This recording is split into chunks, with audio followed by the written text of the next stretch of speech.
মোহাম্মদ ইউনূস গত ১.৫ বছরে এই নামটাই ছিল বাংলাদেশের রাজনীতি এবং কূটনীতির কেন্দ্রে। তবে চিরকাল কাহারও সমান নাহি যায়। গত ১৭ই ফেব্রুয়ারি তারেক রহমানের নেতৃত্বে নতুন মন্ত্রিসভার শপথ গ্রহণের পরপরই ইউনূস জামানাও শেষ হয়ে গেছে এই বাংলাদেশে। শোনা যাচ্ছে ইউনূস নাকি বুধবার ভোরবেলায় কাতার এয়ারওয়েজের ফ্লাইটে আমেরিকার উদ্দেশ্যে রওনা দিয়েছেন। অর্থাৎ এক কথায় রাতের অন্ধকারে নাকি তিনি পালিয়ে গেছেন। সত্যি কি তাই? এ প্রসঙ্গে পরে আসছি। তবে তার আগে আসুন একটু জানার চেষ্টা করি গত ১.৫ বছরে বাংলাদেশকে কতটা সমৃদ্ধ করলেন শান্তির নোবেলজয়ী ডক্টর মোহাম্মদ ইউনূস। কারণ হাসিনা সরকারের পতনের পর যখন একেবারে টালমাটাল অবস্থা চলছিল বাংলাদেশে, তখন তো এই মানুষটিকেই বেছে নিয়েছিল বাংলাদেশের ছাত্র নেতারা এবং জনতার একাংশ। কেন ইউনূসকে বাছা হয়েছিল? কারণ নোবেলজয়ী ইউনূস একজন আন্তর্জাতিক খ্যাতিসম্পন্ন ব্যক্তিত্ব। সমগ্র বিশ্বে তার পরিচিতি রয়েছে। তিনি একজন সুবক্তাও বটে। স্বাভাবিকভাবেই তাই বাংলাদেশি মানুষ মনে করেছিলেন যে অরাজকতার অবসান ঘটাবে বাংলাদেশে। নোবেলজয়ী ইউনূসের হাত ধরে বাংলাদেশ দেখবে এক নতুন ভোরের সূর্যোদয়। বিশ্বের দরবারে মাথা উঁচু করে দাঁড়াবে বাংলাদেশ। এগিয়ে যাবে অর্থনীতির সমৃদ্ধির পথ।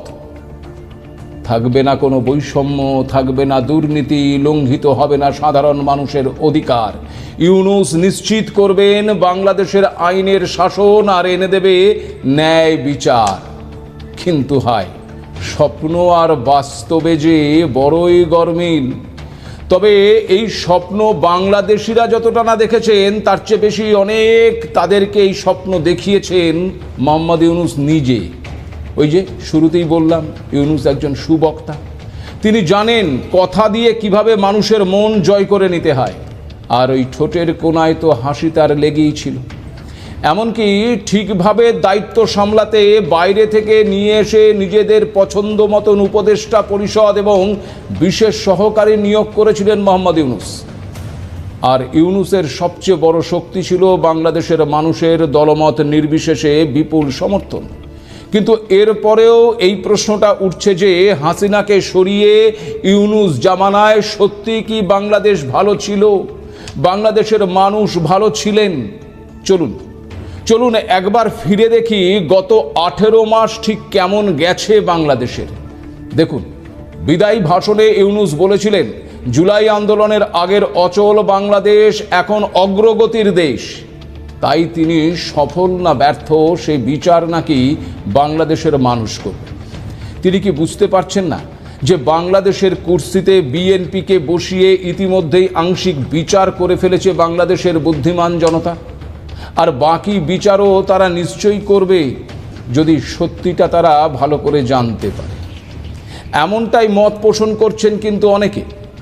দেখুন, এ কথা সত্য যে বাংলাদেশের ঘুণে ধরা রাষ্ট্রীয় কাঠামোয় ব্যাপক সংস্কারের মাধ্যমে দারিদ্র্য বিমোচন, দুর্নীতি প্রতিরোধ চাইলেই করতে পারতেন ইউনূস। তাছাড়া ব্যবসা বাণিজ্য সহ আর্থিক খাতে স্থিতিশীলতা আনার পাশাপাশি প্রাতিষ্ঠানিক সক্ষমতা তৈরির ব্যাপক সুযোগ ছিল ইউনূসের কাছে। কিন্তু সেই সুযোগকে হেলায় হারিয়েছেন তিনি। প্রথমত, বাংলাদেশে মব কালচার প্রতিষ্ঠার নেপথ্যে ইউনূসের অবদান কিন্তু একেবারেই কম নয়। মব সন্ত্রাস যেন বাংলাদেশে একেবারে প্রাতিষ্ঠানিক রূপ নিয়েছিল তার জামানাতেই দেখা গেছে ক্ষমতার জোরে অন্যের বাড়িঘর, ব্যবসা প্রতিষ্ঠান দখল করে নিতে। ইউনূস বাংলাদেশকে এমন একটি শক্তিশালী মব টিম গিফট হিসেবে দিয়েছিলেন, যারা কথায় কথায় সন্ত্রাস চালিয়ে গেছে দিনের পর দিন। নিরীহ দুর্বলদের ওপর পাশবিক নির্যাতন, হত্যা চালিয়ে গেছে। নিজেদের আইনের ঊর্ধ্বে ভেবে নিয়ে যে অন্যায় করতে তাদের মন চেয়েছে তারা সেটাই করে গেছে। ভাবখানা এমন ছিল যে বাংলাদেশ ওদের কথাতেই চলবে আর বাকিরা ওদের কথা মানতে বাধ্য। আর এই মব বাহিনীকে প্রশ্রয় দিয়েছিল কে তাদের নিজেদের স্বার্থে ব্যবহার করেছে? উত্তরটা আপনারাও জানেন। আর গত 18 মাসে ধীরে ধীরে বাংলাদেশের অর্থনীতি খোকলা করে ভার ফাঁকা করে দিয়েছেন। কারণ ক্ষমতায় এসেই তার উদ্দেশ্য ছিল দেশীয় বেসরকারি ক্ষেত্রের অবসান ঘটানো। না হলে তো তিনি আবার ওই বিদেশি কোম্পানির কাছে কিছু বেচতে পারতেন না। যে কারণে তার আমলে দেশীয় বেসরকারি উদ্যোক্তাদের বিরুদ্ধে একের পর এক হত্যা মামলা দায়ের করা হয়েছে। শিল্প কলকারখানায় নির্বিচারে লুটপাট এবং আগুন লাগিয়ে দেওয়ার ঘটনা ঘটেছে। ব্যবসায়ীদের ব্যাংক অ্যাকাউন্ট বাজেয়াপ্ত করে তাদের হয়রানি করা হয়েছে। আর ইউনূস চুপটি করে হাসি মুখে তখন বাংলাদেশকে কথার জালে সম্মোহিত করার কাজ করে যাচ্ছিল। স্বাভাবিকভাবেই বন্ধ হয়ে যায় বহু কলকারখানা, আর যার ফলে বাংলাদেশে এখন 1.5 কোটি বেকার আর 2 কোটির বেশি মানুষ চরম দরিদ্র হয়ে পড়েছে। আন্তর্জাতিক সংস্থা বিশ্ব ব্যাংকের হিসেবে প্রায় 30 লক্ষ মানুষ নতুন করে দরিদ্র হয়েছে এই ইউনূসের আমলে। বেসরকারি খাতের বিনিয়োগ 1 বছরে প্রায় 1.5% পয়েন্ট পতন হয়েছে, যা গত 4 দশকের মধ্যে নজিরবিহীন বলছেন বিশেষজ্ঞরা। শুধু যে বেসরকারি বিনিয়োগ কমেছে তা কিন্তু নয়, সরকারি বিনিয়োগ গত 10 বছরের মধ্যে সর্বনিম্ন পর্যায়ে নেমেছে। তাছাড়া গত বছর সেপ্টেম্বর পর্যন্ত বাংলাদেশের ব্যাংকগুলোর খেলাপি ঋণের স্থিতি 6,44,515 কোটি টাকায় গিয়ে ঠেকেছে, যা বিতরণ করা ঋণের 35.73%। তার আগের বছর অর্থাৎ 2024 সালের শেষেও খেলাপি ঋণের পরিমাণ ছিল বিতরণ করা ঋণের 20.2%। অর্থাৎ ইউনূসের আমলে বিতরণ করা ঋণের থেকে খেলাপি ঋণের পরিমাণ বেড়েছে প্রায় 16%। গবেষণা সংস্থার তথ্য পর্যালোচনা করে দেখা যাচ্ছে যে বাংলাদেশের ব্যাংক খাতে খেলাপি ঋণের হার এই মুহূর্তে বিশ্বের সর্বোচ্চ। ভাবুন একবার, মাত্র দেড় বছরে ইউনূস কোথায় দাঁড় করিয়েছে এই দেশটাকে। এখানেই শেষ নয়, জানেন কি বাংলাদেশের নবনির্বাচিত সরকারের ঘাড়ে কত টাকার ঋণের বোঝা চাপিয়ে গেছেন এই ইউনূস? মাত্র 18 মাসে 23 লক্ষ কোটি টাকার ঋণের বোঝা রেখে গিয়েছেন। ভালো মানুষ সাজতে ব্যস্ত এই ইউনূস। বাংলাদেশ ব্যাংকের তথ্য অনুসারে 2024-2025 অর্থ বছর শেষে দেশি বিদেশি উৎস থেকে নেওয়া সরকারি ঋণের পরিমাণ ছিল 22,50,904 কোটি টাকা। আর চলতি অর্থ বছর মানে 2025-26-এর জুলাই ডিসেম্বর মেয়াদে ব্যাংকিং উৎস থেকে 61,148 কোটি টাকা ঋণ নিয়েছে ওই ইউনূসের অন্তর্বর্তী সরকার। এছাড়া আরও প্রায় 13,000 কোটি টাকার বিদেশি ঋণ নিয়েছে ইউনূসের সরকার। সব মিলিয়ে যা দাঁড়াচ্ছে 74,148 কোটি টাকা। ভাবতে পারছেন কতটা ভালো কাজ করেছেন বাংলাদেশের ওই সদা হাস্যময় মানুষটি। এখনও অনেকেই ইউনূসের জামানা শেষ হয়ে যাবার জন্য চোখের জল ফেলছেন। তারা কি রাখছেন এই সমস্ত খবরগুলো? জানেন কি মুদ্রাস্ফীতি কমাতে ইউনূস ঘুরিয়ে বাংলাদেশের আমজনতার পকেট কেটেছেন। তথ্য বলছে অন্তর্বর্তী সরকার নীতি নির্ধারণী সুদের হার বাড়িয়েছে, যার ফলে ব্যাংক ঋণের সুদের হার বেড়ে গেছে আর বেসরকারি খাতে ঋণের সর্বনিম্ন পর্যায়ে নেমে গেছে। স্বাভাবিকভাবেই ব্যবসা বাণিজ্য পরিচালনার ব্যয় বেড়েছে, যার প্রভাব পড়েছে সরাসরি বাজার অর্থনীতিতে। আর বাংলাদেশের অর্থনীতির সব সূচকে যখন বিপর্যয় নেমে এসেছে তখন বেড়েছে দেশের বৈদেশিক মুদ্রার মজুদ, যে তথ্য আবার খুব গৌরবের সঙ্গে নিজের বিদায়ী ভাষণে উল্লেখ করেছিলেন মোহাম্মদ ইউনূস। কিন্তু রিজার্ভ ব্যাংকই কোনো দেশের লক্ষ্য হতে পারে নাকি লক্ষ্য হওয়া উচিত উৎপাদন সক্ষমতা, কর্মসংস্থান, খাদ্য জ্বালানি নিরাপত্তা এবং সর্বোপরি নীতিগত স্বাধীনতা।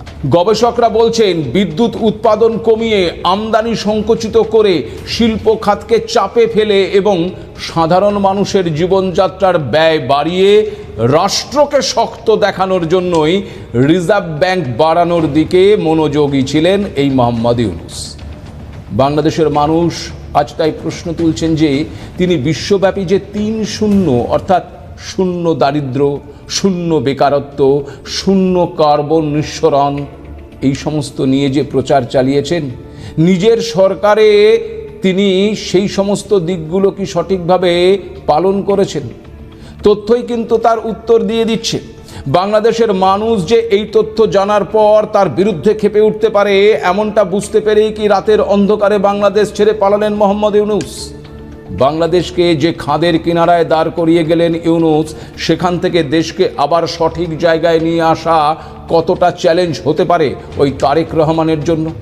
বাংলাদেশের অর্থনীতিকে চাঙ্গা করতে বাংলাদেশের নতুন সরকারের কাছে প্রধান ভরসা কি তবে ভারত?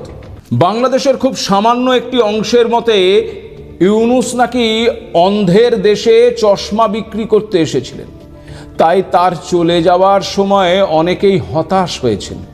তারা কি জানেন যে তার আমলে বাংলাদেশের নতুন করে ৩০ লক্ষ মানুষ দরিদ্র হয়েছেন? যারা ইউনূস চলে যাবার জন্য দুঃখে কেঁদে ভাসাচ্ছেন, সোশ্যাল মিডিয়ায় দুঃখের ভান্ডার খুলে বসেছেন, তারা কি আদৌ জানেন যে এই ইউনূসের আমলে বিভিন্ন প্রতিষ্ঠানে নিয়োজিত কর্মকর্তাদের বিরুদ্ধে দুর্নীতির অভিযোগ উঠেছে? তারা কি এটাও জানেন যে তার স্বার্থ সংশ্লিষ্ট প্রতিষ্ঠানকে কর ছাড় সহ বিভিন্ন সুবিধা দেওয়ারও অভিযোগ রয়েছে ইউনূসের বিরুদ্ধে? এমনকি তার প্রতিষ্ঠিত গ্রামীণ ব্যাংকের কর মুকুব এবং সরকারিভাবে ব্যাংকের শেয়ারের পরিমাণ 25% থেকে কমিয়ে 10% করা হয়েছে। তাছাড়াও গ্রামীণ গ্রুপের কয়েকটি প্রতিষ্ঠানকে দ্রুত সরকারি অনুমোদন এবং অন্য বিশেষ সুবিধে দেওয়া হয়েছে, যার মধ্যে রয়েছে ঢাকা শহরে গ্রামীণ ইউনিভার্সিটির অনুমোদন, গ্রামীণ এমপ্লয়মেন্ট সার্ভিসের জনশক্তি রপ্তানির লাইসেন্স, গ্রামীণ টেলিকমের ডিজিটাল ওয়ালেট চালুর অনুমতি। আর শুধু অর্থনীতি নয়, গত এই 18 মাসে বাংলাদেশের শিক্ষা ব্যবস্থাকে একেবারে খাদের কিনারায় দাঁড় করিয়ে দিয়ে গেছেন ইউনূস। প্রায় প্রতিদিনই মারামারি, ক্লাস বন্ধ, শিক্ষা প্রতিষ্ঠানে সংঘর্ষের ঘটনা ঘটেছে। শিক্ষার্থীদের ক্লাস না করে আন্দোলনে নামতে দেখা গেছে। আর একজন দেশের প্রধান হয়ে ইউনূস তার প্রতিটি ভাষণে সেই সমস্ত শিক্ষার্থীদের প্রশংসা করে তাদের আবার প্রশ্রয় দিয়ে গেছেন। বাংলাদেশ প্রতিদিন, কালের কণ্ঠ, ডেলি সান, প্রথম আলো, ডেলি স্টার সহ বিভিন্ন সংবাদ মাধ্যমের ওপর হামলা হয়েছে। মব বাহিনীর শিকার হয়েছেন বহু সাংবাদিককে ভুয়ো খুনের মামলা দেওয়া হয়েছে শুধুমাত্র সরকারের সমালোচনা করার কারণে। আনিস আলমগীর সহ অনেকেই এখনও জেলবন্দি রয়েছে। মে 2025-এর এক তথ্য অনুযায়ী অন্তর্বর্তীকালীন সরকারের 8 মাসে প্রায় 640 জন সাংবাদিককে লক্ষ্যবস্তু করা হয়েছে এবং 182 জনের বিরুদ্ধে মামলা দায়ের করা হয়েছে। বহু শিল্পীর ওপরেও হামলা হয়েছে। ছাড় পাননি বাউলরাও। মানবাধিকার সংগঠনের দেওয়া তথ্য অনুযায়ী ইউনূস সরকারের জামানায় বাংলাদেশে 4177টি খুনের মামলা নথিভুক্ত হয়েছে। আগস্ট 2024 থেকে ডিসেম্বর 2025 পর্যন্ত রাজনৈতিক সহিংসতায় অন্তত 158 থেকে 195 জন মারা গেছে এবং 7082 জন আহত হয়েছে। কিছু প্রতিবেদনে উল্লেখ করা হয়েছে যে ইউনূস সরকারের আমলে সংখ্যালঘুদের ওপর হামলার সংখ্যা 2900 ছাড়িয়েছে। জুন 2025 থেকে জানুয়ারি 2026-এর মধ্যে 116 জন সংখ্যালঘুকে হত্যা করা হয়েছে। এই সব কিছুই ইউনূসপন্থীরা জানেন তো? আপনাদের এটাও জানিয়ে রাখি যে এই 18 মাস অন্তর্বর্তী সরকারের প্রধানের দায়িত্বে থাকলেও ইউনূস সরাসরি কোনো সাংবাদিক সম্মেলন করেননি। কেবলমাত্র তার পছন্দের কিছু সাংবাদিকের সঙ্গে কথা বলেছেন, তাদেরকেই সাক্ষাৎকার দিয়েছেন। ধর্মীয় ঘৃণা ছড়ানোর পাশাপাশি মাজার মন্দির ভাঙার ঘটনা ঘটেছে ইউনূসের আমলে। ঘটেছে বিচার বহির্ভূত হত্যাকাণ্ড, ধর্মের দোহাই দিয়ে মানুষকে পুড়িয়ে হত্যা করা হয়েছে। বাংলাদেশের ইতিহাস মুছে ফেলার চেষ্টা করা হয়েছে এই ইউনূসের আমলে। ভেঙে চুরে গুড়িয়ে দেওয়া হয়েছে বাংলাদেশের বহু ঐতিহ্যশালী ভাস্কর্য, স্থাপত্যকে। অথচ এই ইউনূস 11টি সংস্কার কমিশন করে হাজার হাজার পৃষ্ঠার সুপারিশ নিয়ে পাতা ভরা এক বিশাল গ্রন্থ প্রণয়ন করলেও সেসব কার্যকর করার কোনো উদ্যোগই নিতে দেখা যায়নি তাকে। 18 মাসে বিশ্বের দরজা বাংলাদেশের পাসপোর্টধারীদের জন্য বন্ধ হবার উপক্রম হয়েছে। আর এর জন্য এর দায় আবার ওই ইউনূস বাংলাদেশের মানুষের ঘাড়েই চাপিয়েছেন। তার মতে জালিয়াতিতে বাংলাদেশের মানুষের জুরি মেলা ভার। ভাবুন একবার, এই বাংলাদেশি কিন্তু তাকে পছন্দ করে ক্ষমতার আসনে বসিয়েছিল। আর সে ক্ষমতার আসনে বসে কি করলো? তার আমলে বাংলাদেশের ঋণের পরিমাণ বেড়েছে 2,60,257 কোটি টাকা, অথচ একই সময়ে উন্নয়নের ব্যয় কমে 7 বছরের মধ্যে সর্বনিম্ন পর্যায়ে নেমে গেছে। বাংলাদেশের অর্থ মন্ত্রণালয়ের সর্বশেষ ঋণ বুলেটিন অনুযায়ী 2025 সালে 30 সেপ্টেম্বর পর্যন্ত সে দেশের মোট অভ্যন্তরীণ এবং বৈদেশিক ঋণের পরিমাণ দাঁড়িয়েছে 21,49,044 কোটি টাকা। এছাড়া বাংলাদেশের অর্থনীতির প্রধান স্তম্ভ রেডিমেড পোশাক শিল্প এই ইউনূসের আমলেই কার্যত একেবারে কবরে চলে গেছে। প্রায় 200 থেকে 250টি রেডিমেড কারখানা বন্ধ হয়েছে। অর্থনীতির অধ্যাপক ইউনূস সাহেব অনেকটা ইচ্ছাকৃতভাবে এই শিল্পকে ধ্বংসের মুখে ঠেলে দিয়েছেন বলেই মনে করছেন বাংলাদেশের আম জনতা। আর যাওয়ার আগে কফিনের শেষ পেরেকটিও পুঁতে দিয়ে গেলেন ইউনূস, আর সেটা আমেরিকার সঙ্গে বাণিজ্যিক চুক্তি করে। কারণ ভারত বাংলাদেশের জন্য ট্রান্সশিপমেন্ট বন্ধ রেখেছে, ফলে আমেরিকা থেকে তুলো আমদানি করা অতটা সহজ হবে না। অনেকেই বলছেন যে শান্তিপূর্ণ নির্বাচন ছাড়া আর কোনো প্রতিশ্রুতি রাখতে পারেননি মোহাম্মদ ইউনূস, অথচ 1.5 বছরে তার ঝুলি ঠিকই ভরে গেছে। বাংলাদেশের মন্ত্রিপরিষদ বিভাগের এক বিজ্ঞপ্তি থেকে জানা যাচ্ছে 2024 সালে ইউনূসের মোট সম্পত্তির পরিমাণ ছিল 14,39,673 বাংলাদেশি টাকা। আর 2025 সালে তার ঘোষিত মোট সম্পত্তির পরিমাণ কত জানেন? সম্পত্তির পরিমাণ বেড়ে দাঁড়িয়েছে 15,62,44,075 বাংলাদেশি টাকা। অথচ ভাবার বিষয় হলো এই সম্পত্তির বিপরীতে তার কোনো দেনা বা দায়ও নেই। গত 1.5 বছরে ফুলে ফেপে উঠলেন বাংলাদেশের ওই ছাত্র নেতারাও। ফলে হিসেবটা আপনারা এতক্ষণে নিশ্চয়ই ধরে ফেলেছেন। এবার প্রশ্ন হচ্ছে, এখন তো রাজার আর রাজ্যপাট নেই, তিনি এবার কি করবেন? অনেকেই বলছেন বুধবার ভোর 3:25 নাগাদ কাতার এয়ারওয়েজের ফ্লাইটে তিনি নাকি আমেরিকার উদ্দেশ্যে রওনা দিয়েছেন। কিন্তু সত্যিই কি ইউনূস বাংলাদেশ ছেড়ে চলে গেছেন? কারণ আপনাদের আগেই জানিয়েছিলাম যে নতুন সরকার নির্বাচিত হওয়ার পর থেকেই বাংলাদেশ থেকে তল্পি তল্পা গোটাতে শুরু করেছেন ওই ইউনূসের ঘনিষ্ঠরা। তাহলে কি এবার তিনিও? কিন্তু জানা যাচ্ছে কাতার এয়ারওয়েজের ফ্লাইটে ইউনূসের আমেরিকা যাওয়ার খবর একেবারেই ভিত্তিহীন। তিনি বাংলাদেশ ছেড়ে এখনও কোথাও যাননি বলেই জানা যাচ্ছে। কিছু সংবাদ মাধ্যমে উল্লেখ করা হয়েছে যে তিনি ফ্রান্সে যেতে পারেন, তবে তিনি ইতিমধ্যেই দেশ ছেড়েছেন কিনা সে বিষয়ে কোনো সুনির্দিষ্ট প্রমাণও আবার পাওয়া যাচ্ছে না। তবে ভারত বিরোধিতার জিগির তুলে ধর্মের বিভাজনকে প্রাধান্য দিয়ে চুপিসারে যেভাবে বাংলাদেশকে তিনি মৌলবাদের হাতে তুলে দিতে চেয়েছিলেন তা যে হয়নি তা পরিষ্কার। তারপরেও আবার জল্পনা শোনা যাচ্ছে রাষ্ট্রপতির আসনে বসানো হতে পারে ইউনূসকে। তবে বিএনপির অন্দরে রাষ্ট্রপতির পদের জন্য সবচেয়ে বেশি আলোচিত নামটি হল স্থায়ী কমিটির সদস্য খন্দকার মোশাররফ হোসেন। এছাড়াও মির্জা ফখরুল ইসলাম আলমগীর বা নজরুল ইসলাম খানের নামও কিন্তু আলোচনায় রয়েছে। আর এক্ষেত্রেও বিএনপি রাষ্ট্রপতির পদটি নিজেদের হাতেই রাখতে চাইছে, কারণ নির্বাচনের সঙ্গে সম্পন্ন হওয়া ওই গণভোটে হ্যাঁ ভোট জিতেছিল। এই পরিস্থিতিতে সংস্কারের নামে প্রধানমন্ত্রীর ক্ষমতা কমিয়ে তা আবার রাষ্ট্রপতির হাতে দেবার কথা বলা হয়েছে। স্বাভাবিকভাবেই সেখানে ইউনূসকে বিএনপি ফের একবার সেই ক্ষমতা দেবে কিনা তা নিয়ে যথেষ্টই প্রশ্ন রয়েছে। তাছাড়া আবার তারেক রহমান ও তার দলকে সাম্প্রতিক অতীতে ভারত বিরোধিতার চেয়ে ভারতের সঙ্গে সখ্যতা বৃদ্ধি করতেই বেশি দেখা গেছে। কারণ অনেকেই মনে করছেন যে তারেক আসলে লম্বা রেসের ঘোড়া।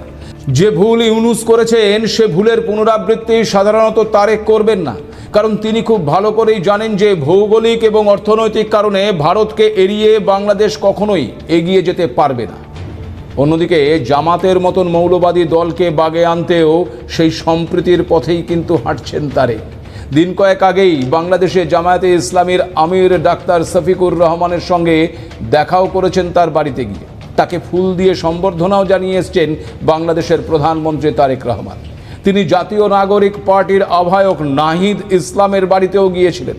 তারেকের বর্তমান পদক্ষেপ এতটাই কৌশলী যে জামাত প্রধান বাংলাদেশের বিরোধী দলনেতা ওই শফিকুর রহমানও বলছেন যে নতুন প্রধানমন্ত্রী তারেক রহমানের নেতৃত্বাধীন সরকার দেশে গণতন্ত্র, আইনের শাসন, মানবাধিকার, ভোটাধিকার এবং মত প্রকাশের স্বাধীনতা নিশ্চিত করবে।